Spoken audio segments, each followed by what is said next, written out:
ঘরের চাইলগুলো তো বাঁচাতে পারি না, দাম চাইল আঁশ মর কি হলে বাড়িতে হিন্দের কাপড় হইতে বাড়িতে পারি না। আমি হুরার ঘরে করলে কোন রকম আশ্রয় নিছিলাম আজ 10 বছর, আর কোনো কিছু নাই, আর কিভাবে বজিলে থাকবো।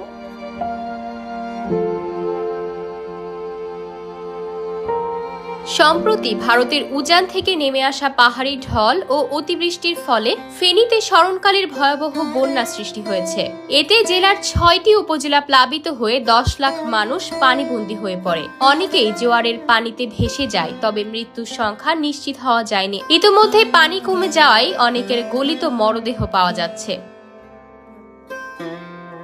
বুধবার রাতে পুলিশের বরাত দিয়ে ফেনী জেলা প্রশাসন সূত্রে মৃতের সংখ্যা এ পর্যন্ত 17 জন বলে জানান। গত 20 আগস্ট দুপুর থেকে ফেনীতে বন্যা শুরু হয়। পরদিন 21 আগস্ট দুপুর থেকে তা ভয়াবহ রূপ ধারণ করে।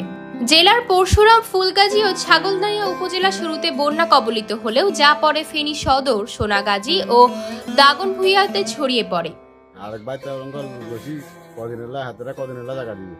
এতটা তো এনে ইয়া করে, তো অঙ্ক তো নিজের বাইক করে নিজে হ্যাঁ তুলে থাকতে হইবে।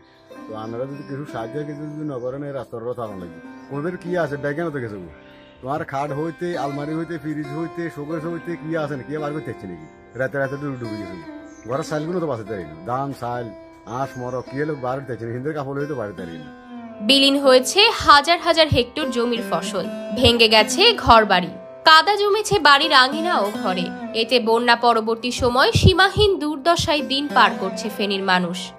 আর মরদলা আছেন না ভাই, আমি নিজেরা বজিলই নাতি নাতগুলো বেজে হলাইছি, দূর আর কিছু নাই, আর সব শেষ, সব শেষ।